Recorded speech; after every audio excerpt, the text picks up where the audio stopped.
Hello, and thank you for your interest in this year's virtual budget forum. As we have entered into this budget cycle, primary on our mind is the impact this pandemic is having and the work that lies ahead to accelerate the academic recovery of our students. Our early childhood enrollment has been significantly impacted due to parents opting to keep their pre-K and kindergarten children at home this year during the pandemic. And the state projects that 7 out of 10 students across the state in grades 3 through 8 are performing below grade level. Additionally, there's a potential for graduation rates to be negatively affected by the pandemic as well. We believe there is a real need for a multi-pronged approach. For instance, a family engagement initiative designed to support families in supporting their children's academic progress as well as their social-emotional well-being will be a great source of support for our students. As for our educators and support staff, we want to make sure that we're recruiting high-quality talent and compensating our talent, which will assist in retaining them. This will require some positions that are not only justified by need, but also by the efficiency study. Additionally, we want to continuously develop the talent that we have. A long-term strategy for improving outcomes for students is expanding our early childhood programming to reach more students, since data shows that 82.7% of kindergartners are not prepared to start kindergarten. And for all grades, we have an important and essential academic initiative planned that focuses on continuous improvement and student progress monitoring along the way that we know will require personnel and professional development for our educators. With this, I now welcome you to watch CFO Tanya Crosby's budget presentation for the fiscal year 2021-2022. Hi, my name is Tanya Crosby. I am the Chief Financial Officer for the Beaufort County School District. This is a virtual budget presentation of our 2021-2022 General Fund budget for the school district. We're going to get started with our presentation. We'll start with our challenges. This has been a challenging year for everyone with our COVID-19, and certainly we have experienced learning loss as a result of this pandemic. So that is one of our major challenges in the upcoming year.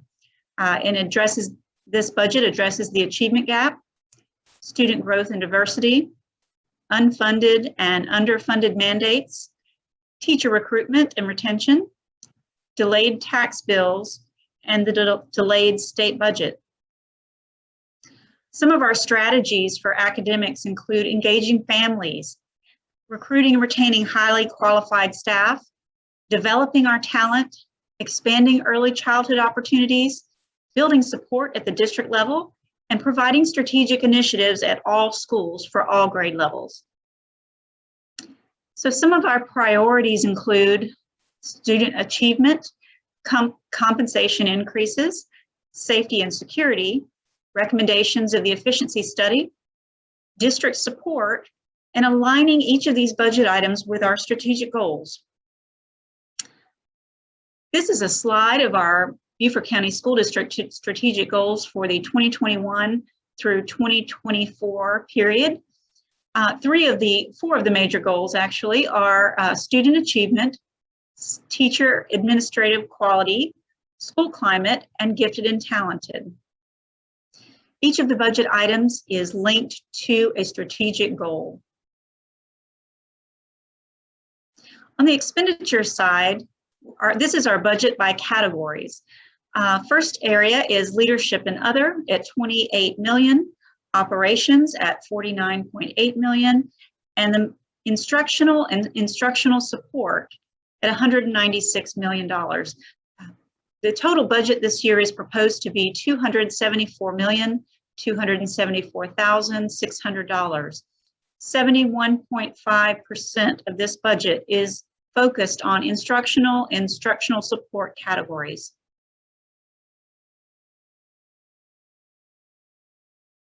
So this is a snapshot of the expenditure increases we have this year. So our prior year budget, the 2021 budget, was $254.3 million. State and federal mandates are $7.8 million of this budget, which is 39% of it. Employee compensation and benefits are a large share of this budget as well, $4.2 million. These are the employee benefits that are not state mandated, and this is 21% of the total increases. Operational items are 3.4 million, 17%. Student achievement is 1.4 million, district support at 1.2, safety and security, $1 million. And the efficiency study recommendations that are included are also $843,000. So the total proposed budget again is $274.3 million. As part of the state and federal mandated increases, the first item is the mandated step for the current school year, the 2021 school year. This is a step increase at a cost of $1.9 million. This is mandated by the governor's office to retroactively pay those in the current year. Those were not a budgeted item, so that will be an increase for the new year. The salary and step increase will be mandated again for 2021-22 school year. So that is a step increase for teachers at $1.7 million. Also, it discussed in the legislature at this time by our House of Representatives is a $1,000 increase to the base teacher salary. So this is anticipated to pass and will raise each step of the salary schedule by $1,000 this year. And it will be a recurring cost going forward into the future. That amount is $1.7 million. The state retirement system, the South Carolina retirement system has instituted a 1% retirement increase. This is the employer's share of that contribution that matches the employee's contributions. This cost to the district is $1.5 million. Also discussed by our legislators is a 5% cost of living for increase for bus drivers. That cost to the district would be $180,000. And health insurance increases are expected, and which are effective in January and will cost approximately $180,000. In addition to that, we're adding 3 special education staff members to support the caseload due to the increase in numbers of students and high needs. So $262,000 and 5.5 ESOL teachers, or English is for speakers of other languages, and this is to transition from our 70-to-1 current ratio to the federally mandated rate of 60-to-1 student-teacher ratio. That cost of those additional teachers will be $386,000. In the area of employee compensation and benefits, a salary step increase for the 2021 school year is for classified administrative staff at a cost of $760,000. This is the retroactive step that is occurring in the current school year, but not currently budgeted. So we'll be budgeting for that recurring cost in the new year. In addition to that, a step increase for also eligible classified administrative staff for the new school year, for fiscal year 22. This is at a cost of $710,000. Additionally, we are recommending to restore the teacher step increase that was waived and unfunded by the state in 2011-12. This cost is $1.5 million and would be eligible for teachers. Also, we are recommending to raise the maximum teacher step from 24 years to 25. This adds an additional year to the teacher salary schedule and provides all teachers, including those with 24 plus years of experience, a step increase in the 2021-22 school year. This cost is $301,000. And finally, a 2% cost of living increase for classified staff and administrators is recommended, and this pay aligns with the $1,000 teacher salary increase. Along with the step, it totals a 4% increase approximately for our cost of classified and administrative staff. This is a cost of $883,000. In the area of student achievement, there are 4 positions for literacy and math specialists to work with teachers, coaches, and leadership to focus on supporting the lowest performing schools. $563,000 is the cost. Additionally, there are 6 positions in the guidance and career counseling area, and this is to transition the guidance counseling to a 300-to-1 student ratio, and a career development facilitator is also included in this budget, $440,000.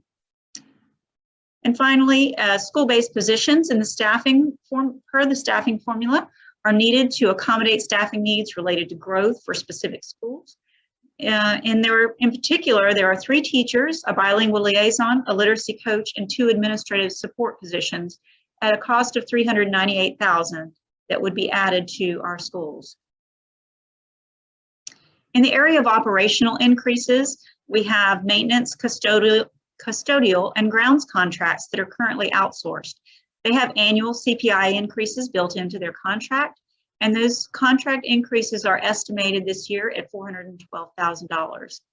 Our utilities are anticipated to increase at a cost of $453,000, and insurance is estimated to have a significant increase this year at $1,700,000. In stormwater, the stormwater and county garage is expected to increase costs at a rate of $64,000. Additionally, there is a $32,000 budget item for new Hilton Head police fees on our Hilton Head properties. And finally, our charter school budget is increasing $761,000. This is an allocation to our charter school based on a state formula and increases in enrollment during the 2019-2020 school year. So moving along to district support, there are a few positions that are being either restored or added to the district to support our schools. In the instructional services area, we're adding positions to support fine arts, gifted and talented, secondary math, science, social studies, and health and physical education at the district level at a cost of $533,000. Instructional services also has an increase in their non-salary budget item of $296,000 to support the curriculum and development, professional development for our schools. Human Resources is requesting a salary and compensation study for classified administrative staff of $136,000. And Transportation is asking for a support personnel to maintain our transportation databases. These are student transportation, and the cost is $59,000. And in technology, there was a request for 2 positions to support network security and educational programs of $217,000. In the area of safety and security, we are adding a budget item for $905,000 for 15 trained and certified security personnel to support our elementary schools. Currently, our middle schools and high schools have school resource officers, and these will fulfill the security personnel to support all remaining schools. And with the existing school resource officers, there is an increase in cost based on contracts with the county and the other municipalities, and this item is expected to be $151,000. In 2020, the district underwent an efficiency study.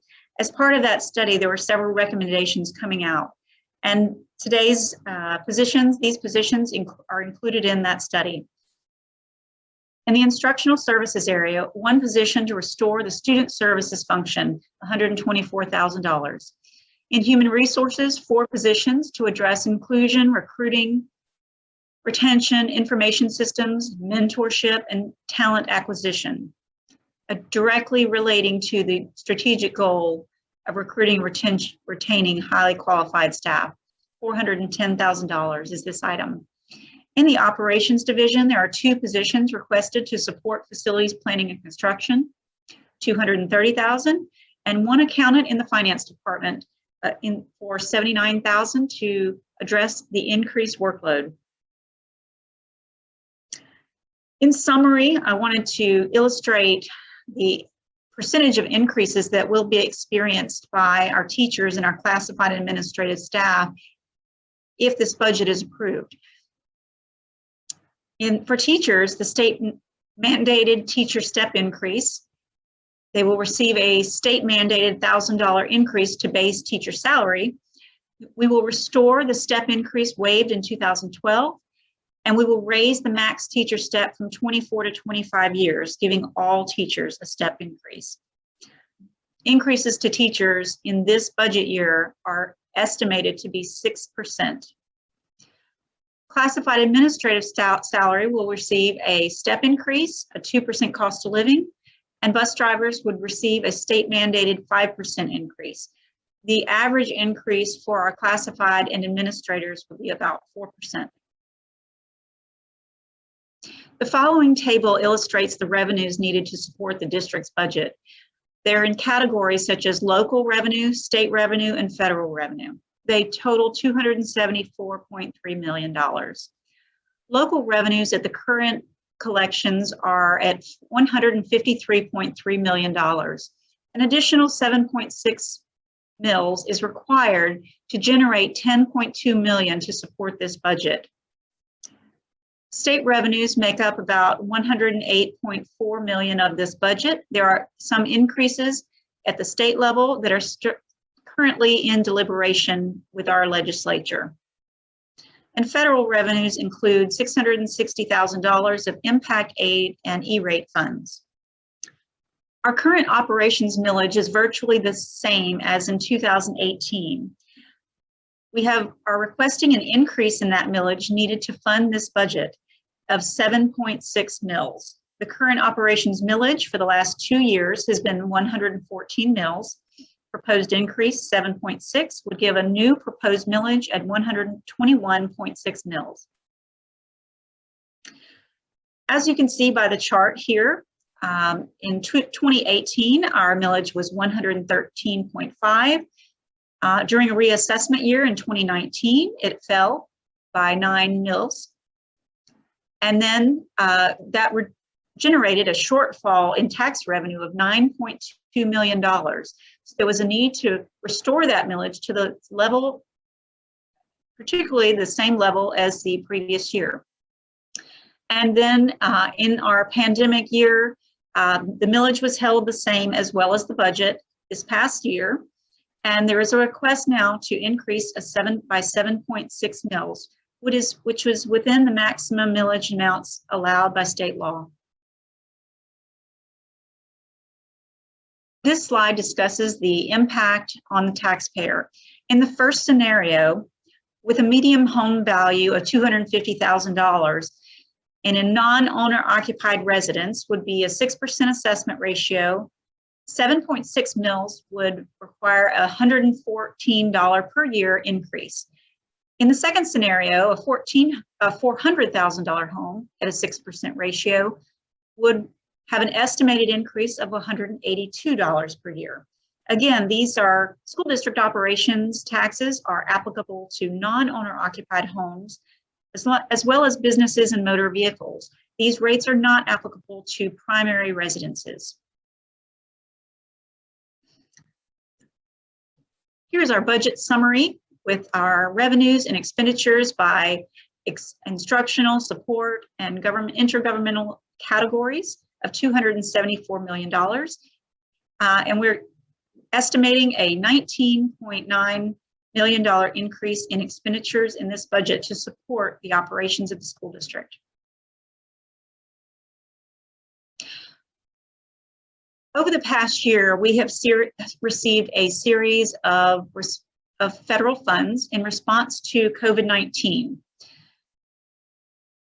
Those funds include $3.8 million of CARES Act funds, $4.9 million of ESSER 1 funds, the elementary and secondary school emergency relief funds, $22.7 million of ESSER 2 funds, and then recently the $50.9 million award for the American Rescue Plan Act funds. Each of these have expirations that come up in the next couple of years, and funds will have to be spent by September of those calendar years. So those funds are using to support areas that directly relate to learning loss and to not only learning loss, but recovery and response to the COVID-19 pandemic. So the initial funds we received were $3.6 million of CARES Act funds. We purchased technology devices for grades K through 2 of $1 million. There were academic recovery camps. We had personal protective equipment and enhanced sanitation efforts that were very prevalent during that time. These were funds that we began to spend July 1 of 2020. Also, contact tracing was very important during that time, and our nurses were working very diligently to support that.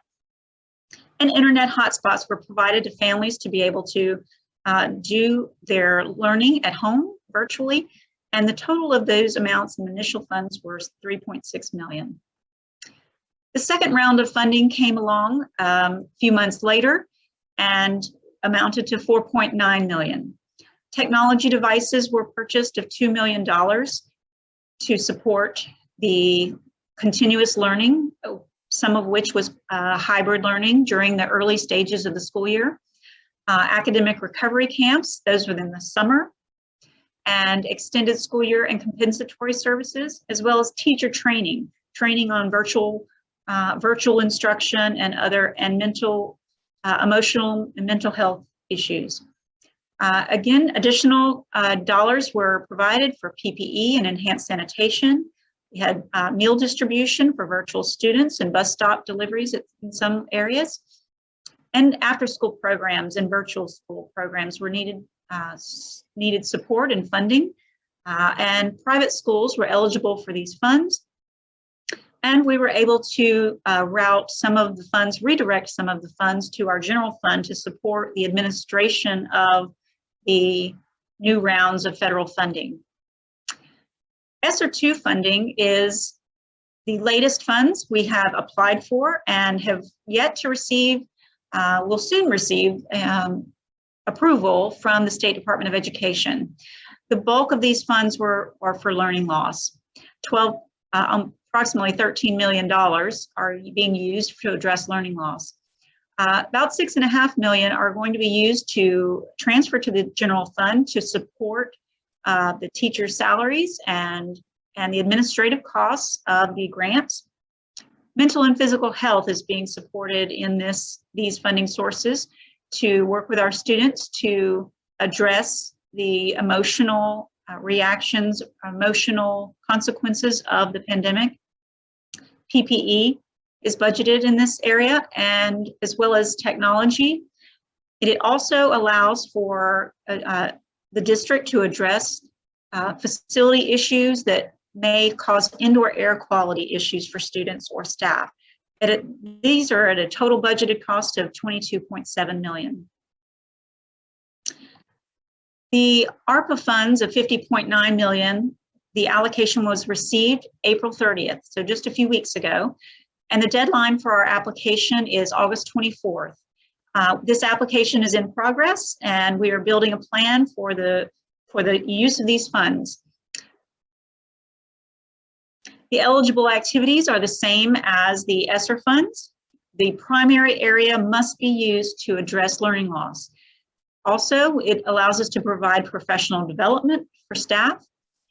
It allows us to purchase educational technology. It is required to have items in this budget to make sure that we're returning face-to-face safely. We can plan and implement summer learning programs and after-school programs. It allows us to provide mental health services, enhance sanitation efforts, and to address indoor air quality issues. These are the only allowable areas in these federal funds. They are restricted, and they do have an expiration dates. So we want to ensure that we are not using recurring costs in these funds. They are one-time funding sources.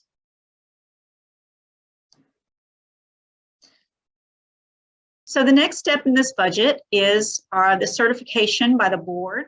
That will occur. We are scheduled to have certification on Tuesday, May 18th at the Beaufort County School District Board of Education meeting. We will then collaborate with our county officials, and then the district goes through 3 readings with county council for approval. And that final approval should take place at the end of June and be ready for our district to implement the new budget by July 1.